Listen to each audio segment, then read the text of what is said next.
Good afternoon, and hope you're having a great day.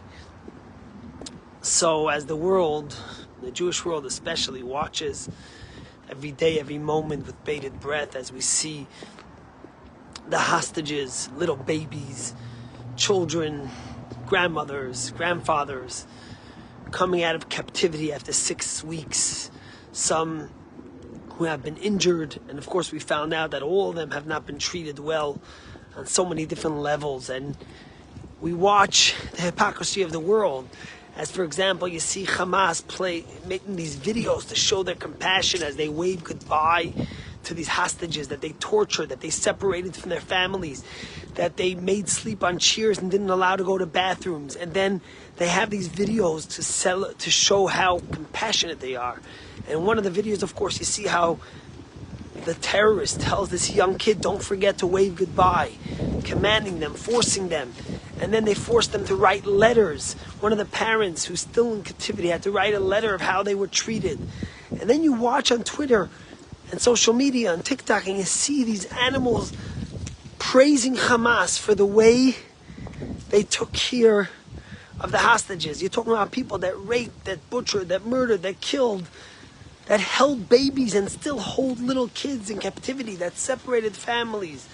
And you have these people who are ready to celebrate and praise these murderers, vile murderers. And it brings me back to this week's Torah portion, because in this week's Torah portion, we read the story of Dinah. Dinah is the daughter of Jacob and Leah, the sister of the 12 tribes. And in this week's Torah portion, she's kidnapped and raped by Shechem, literally as we see in what's going on in Israel now.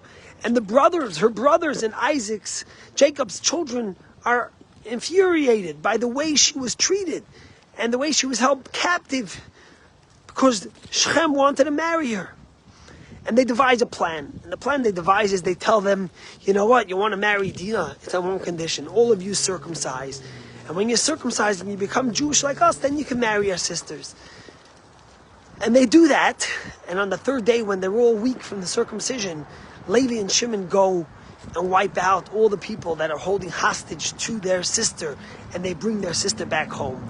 And the question many of the commentaries ask is, why did they have to tell them to circumcise so they could be weak and they could then go and bring their sister home? They could have told them to fast for 3 days. Why did they tell them you have to become Jewish and you have to be one of us before we're able to agree to this? And there's many answers given, but one of the answers given is really something that's sad reality to us in the Jewish world today. And it's the story says that basically Levi and Shimon said, look, we're going to have to go and we're going to have to kill all these people who have kidnapped our sister. And the world will go crazy and they'll say, oh my gosh, how could you do this? How could you kill someone? But if we convert them first and they're Jews, the world won't care if they get killed. The world won't care if they get kidnapped because they're Jewish. And it sounds a little cynical, but it's unfortunately the truth.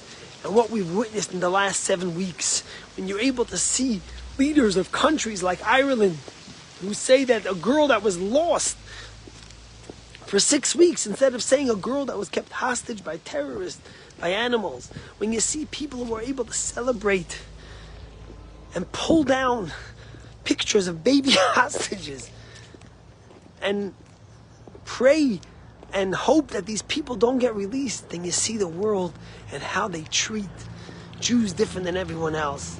And the truth is that we have to remember this, and that's why Israel has to do whatever it could to get all the hostages out. But afterwards and during, we have to be ready to annihilate Hamas till every last vile murderer and terrorist, because the world is indifferent to our suffering, and the only ones that could stand up for ourselves and need to stand up is us for ourselves.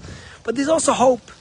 We all remember this story right in the beginning after October 7th, when Emily Hart, a young 11-year-old who was just released yesterday back to her parents, back to her father, and on day 2 after October 7th, or day 3, when Thomas Hart was notified that his daughter was killed, he celebrated.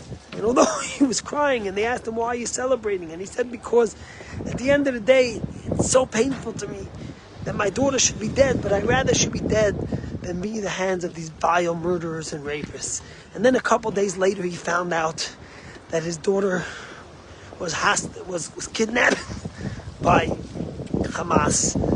And yesterday, after 7 weeks in captivity, she was released. And this gives hope to all of us that we can never give up. And we always have to have hope that things will get better and we will get all the hostages back, bring them all home now. And as we watch every day, as more come home, we pray that we get them all home and that Israel is able to finish the job it begun by securing its borders and protecting its citizens and eradicating evil and terror. Have an awesome day.